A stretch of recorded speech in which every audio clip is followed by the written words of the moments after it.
हाँ जी गाइस, तो एक और मंगल, एक और दंगल, बहुत सारी इंटरेस्टिंग अपडेट्स फिर से लेके आ गया हूं आपके लिए इस हफ्ते इस टेलको इंडस्ट्री की। एंड आज की जो पहली अपडेट है वो आती है अमेजन की तरफ से। अमेजन ने इंडिया के अंदर कुइपर प्रोजेक्ट जो था उनका सैटेलाइट ब्रॉडबैंड का, उसके लाइसेंस के लिए अप्लाई कर दिया है। अब हमको पता है स्टारलिंक भी अप्लाई कर चुका है, जियो, वनवेब ऑलरेडी अप्लाई कर चुके हैं एंड इन प्रोसेस है सैटेलाइट ब्रॉडबैंड को इंडिया में लाने के लिए। तो ऐसे में एक और प्लेयर ने साइलेंटली अपने लाइसेंस के लिए अप्लाई कर दिया है एंड अब देखना ये होगा कि कस्टमर्स को एक वाइड वेराइटी ऑफ ऑपरेटर्स मिलने वाले हैं आगे चल के जो सैटेलाइट ब्रॉडबैंड दे पाएंगे हम यूजर्स को। अब किसका कितना फायदा होगा, कंपनीज का ज्यादा या कंज्यूमर्स का ज्यादा, ये तो आगे टाइम बताएगा कि कितना प्राइस कॉन्फ्लिक्ट्स आते हैं अलग अलग कंपनीज में। क्योंकि जियो भी अपनी तरफ से पूरे रेट कटिंग करेगा, वनवेब की अपनी तैयारी चल रही है, स्टारलिंक अलग से एंट्री करने में लगा हुआ है एंड अब अमेजन भी शामिल हो चुका है इस कहानी के अंदर। तो काफी मजा आने वाला है। सैटेलाइट ब्रॉडबैंड अब जाके एक रियलिटी बनने वाली है इंडिया के अंदर, जो हम लास्ट साल डेढ़ साल से देख रहे हैं कि भाई आएगा आएगा, करण अर्जुन वाला हिसाब हो गया।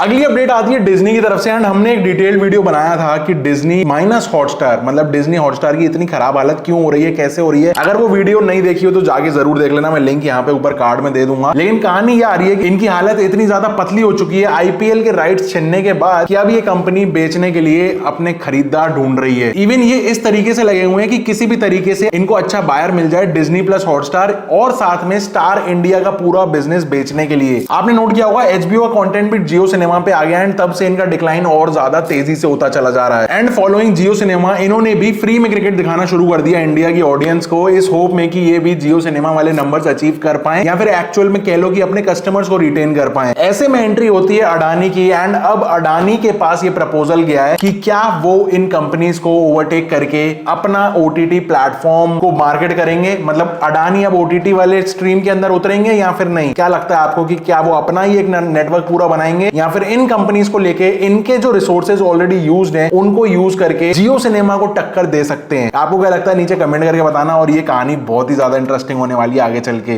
अगली अपडेट है जियो एयर फाइबर को लेके एंड पहले इतना ज्यादा इजी नहीं था जियो एयर फाइबर के लिए बुकिंग करना, लेकिन अब इन्होंने अपनी साइट पे ही जियो एयर फाइबर का एक स्पेशल टैब डाल दिया है जिसपे क्लिक करके हमको पूरी डिटेल्स फिल करने को बोल देते हैं ये लोग कि भाई अपना नाम बता दो, एड्रेस बता दो और पिन कोड बता दो। आप सीधा अप्लाई कर सकते हो जियो एयर फाइबर के लिए। अगर आपके एरिया में है तो वो तुरंत आगे लगा देंगे या फिर आगे का जो प्रोसेस है वो स्टार्ट हो जाता है। अगर नहीं है तो अभी के लिए बाय डिफॉल्ट जो वेबसाइट है वो रीडायरेक्ट कर रही है जियो फाइबर नॉर्मल वाली इंस्टॉलेशन पे। तो मैंने ट्राई करके देखा, मेरे सिटी में अवेलेबल नहीं है, तो यहाँ पे जियो फाइबर वाली टीम को ये चला गया मैसेज एंड अब उनके कॉल्स और मैसेजेस आ रहे हैं कि भाई आपको फाइबर लगवाना है। तो मैंने कहा नहीं भाई, मैंने एयर फाइबर के लिए अप्लाई किया था। तो मे बी ये एक ही ट्री बनाना चाह रहे हैं कि हम फाइबर सर्विस दे रहे हैं। अगर आपके एरिया में वायर वाली सर्विस होगी तो जियो फाइबर लगा देंगे, अगर एयर फाइबर होगा तो फिर एयर फाइबर प्रेफर करेंगे एंड दोनों के प्लान उस हिसाब से आपको बता दिए जाएंगे। आपको क्या लगता है वैसे एयर फाइबर सक्सेस होगा या फिर नॉर्मल फाइबर में ही ज्यादा स्टेबिलिटी और ज्यादा अपलोड्स और 5G की नीड तो है नहीं क्योंकि इतने अच्छी स्पीड्स ऑलरेडी मिल रही हैं। क्या लगता है आपको एयर फाइबर लोगे या नॉर्मल फाइबर? अगली अपडेट है वोडाफोन आइडिया के मैक्स पोस्टपेड प्लान्स को लेके एंड ये काफी इंटरेस्टिंग है। बेसिकली क्या किया है वोडाफोन ने, एक नया इनोवेशन लाए हैं काइंड ऑफ प्लान्स के अंदर। अभी तक ना सारे ओटीटी के जो प्लेटफॉर्म्स थे हर किसी कंपनी के रिचार्जेस के अंदर थोपे जाते थे कि आपको ये बंडल मिलेगा, लेकिन अब वी ने कुछ नया ट्राई किया है, कुछ out of the league try किया है, ये बोल के कि इनके जितने भी पोस्टपेड मैक्स प्लान्स हैं स्टार्टिंग फ्रॉम 401 रुपीज, उसके अंदर आप चूज कर पाओगे कि आपको कौन सा ओटीटी चाहिए। फॉर एग्जांपल 401 रुपए वाले प्लान में आपको क्या मिलता है, 50 GB data, 3000 SMS and unlimited voice calling. इसके अलावा आपको वी ऐप में Hungama music, Vi movies, TV, games, तो ये सब तो मिलते ही हैं, लेकिन इसके साथ में एक एडिशनल ओटीटी प्लेटफॉर्म का एक्सेस मिलता है जो आप खुद से चूज कर सकते हो। इसमें जो ऑप्शंस दिए गए हैं वो है डिज्नी प्लस हॉटस्टार ले सकते हो 1 साल के लिए, या फिर सोनी लिव मोबाइल ले सकते हो 1 साल के लिए, या फिर सन नेक्स्ट प्रीमियम ले सकते हो 1 साल के लिए, या फिर ईज माई ट्रिप का 750 रुपए ऑफ हर महीने ले सकते हो अगर आप रिटर्न बुकिंग्स करते हो। तो एक तरीके से अच्छी फ्लेक्सिबिलिटी देती है कि जिसको जो प्लेटफॉर्म चूज कर रहा है, ट्रैवलिंग ज्यादा करता है, उस हिसाब से आप चूज कर सकते हो कि आपको क्या चाहिए रादर देन कि आपके ऊपर थोपा जा रहा हो। इसी तरीके से 501 और 701 वाले प्लान्स के अंदर आपको एडिशनल चूज मिल जाते हैं कि आप 2 ऑप्शन चूज कर लो, 3 ऑप्शन चूज कर लो। मेरे हिसाब से ये ज्यादा अच्छा है फॉर अ कंज्यूमर। तो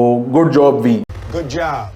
अगली अपडेट आती है वो काफी इंटरेस्टिंग, जो कि है एयरटेल एंड वी की तरफ से एंड इन्होंने अप्रोच किया सीधा सुप्रीम कोर्ट को कि हमारे पैसों में काफी ज्यादा झोलझाल हो रहा है। सिस्टम ये है कि इन्होंने पहले एपेक्स कोर्ट में एक पिटीशन दी थी अपनी कि डीओटी जो हमसे एजीआर ड्यूज मांग रहा है उसके कैलकुलेशन और हमारे कैलकुलेशन में बहुत ज्यादा डिफरेंस आ रहा है, तो इसको रीचेक किया जाए, रिव्यू करा जाए एंड सही तरीके से कैलकुलेट किया जाए और इसकी हियरिंग ओपन कोर्ट में की जाए। तो वो वहां पे रिजेक्ट हो गई थी एंड अब इन्होंने सुप्रीम कोर्ट के पास गए हैं कि भाई इस तरीके से ये हमारा प्रॉब्लम है एंड इसको सॉल्व किया जाए। बेसिकली इनका कहना है कि अरिथमेटिकल एरर्स बहुत सारे हैं जो डीओटी ने अपना हिसाब का पर्चा बना के दिया है एजीआर ड्यूज का। 2019 में सुप्रीम कोर्ट ने यह बोला था कि उनको कंबाइंड सारे टेलकोस से मिलकर अप्रोक्सीमेटली 1.5 लाख करोड़ रुपया लेना है सिर्फ एजीआर ड्यूज के नाम पे। मजे की बात यह है कि इस पूरे अमाउंट में से 75% अमाउंट था इंटरेस्ट पेनल्टी और इंटरेस्ट ऑन पेनल्टी। अब एयरटेल के हिसाब से जो डीओटी ने उनको पर्चा दिया है वो है 44,000 करोड़ रुपीस का, लेकिन एयरटेल की अपनी कैलकुलेशन के हिसाब से वो अमाउंट सिर्फ 13,000 करोड़ निकल के आ रहा है। मोटा मोटी 11,000 करोड़ रुपए का अरिथमेटिकल एरर। वहीं पे वी की कहानी भी अलग है। उनके हिसाब से उनसे 58,524 करोड़ रुपीस मांगे जा रहे हैं, लेकिन वी की अपनी कैलकुलेशन से देखें तो उनका बनता है सिर्फ 21,500 करोड़ रुपए। तो यहां पे भी मोटा मोटा 35,000 करोड़ रुपए का एरर। भाई कैसे अकाउंटेंट रखे हुए हैं डीओटी ने।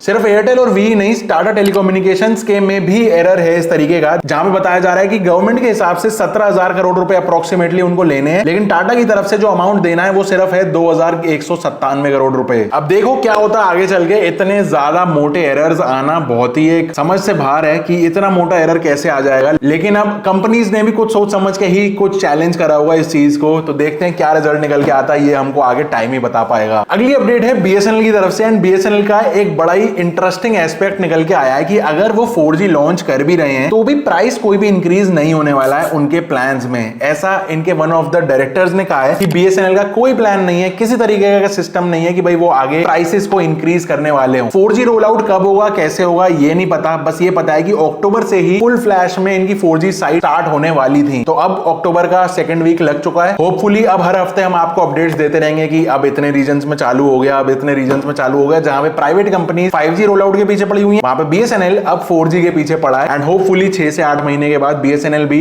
इसी तरीके से 5G के पीछे भी पड़ जाए, क्योंकि इनको सिर्फ अब एक सॉफ्टवेयर अपग्रेड से ही 5G पे आ जाएंगे। एक स्पेशल डेडिकेटेड 5G की इनको नेटवर्क इंफ्रास्ट्रक्चर अपग्रेड नहीं करने की नीड पड़ेगी, all thanks to TCS and Tejas networks. ऐसा बताया जा रहा है कि होपफुली बीएसएनएल के जो पहले 2 स्टेट्स हो सकते हैं 4G फुल रोल आउट के, वो हो सकते हैं पंजाब एंड केरला। अब बीएसएनएल इसको इवैल्यूएट करेगा कि कहां पे ज्यादा कंपटीशन इनको फेस करना पड़ेगा एंड कहां पे ये ज्यादा पकड़ इजीली बना पाएंगे, एंड उस हिसाब से state by state roll out करना स्टार्ट कर देंगे। एंड होपफुली ये जल्दी इसी साल के खत्म होने से पहले पहले हो जाए तो बहुत बढ़िया रहेगा। आज की फाइनल अपडेट है नोकिया की तरफ से, and Nokia one of its kind first 6G lab लेके आ गया है इंडिया में, एंड इन्होंने बैंगलोर में इस पूरे लैब का सेटअप कर लिया है। अब इस लैब का मेन काम है कि इनोवेशन एंड रिसर्च करेगा 6G के ऊपर। आपको बताया था हमने पुराने एपिसोड्स में कि इंडिया एक विजन के साथ चल रहा है कि 6G में सबसे आगे लीड करे एंड सबसे पहले 6G को इन हाउस डेवलप भी इंडिया ही करे, एंड इसी भारत 6G विजन के पीछे हाथ धोके ये पीछे पड़ चुके हैं। इस लैब में एक नई network as a sensor technology के ऊपर काम किया जा रहा है। बेसिकली ये कह रहे हैं कि 6G जब आएगा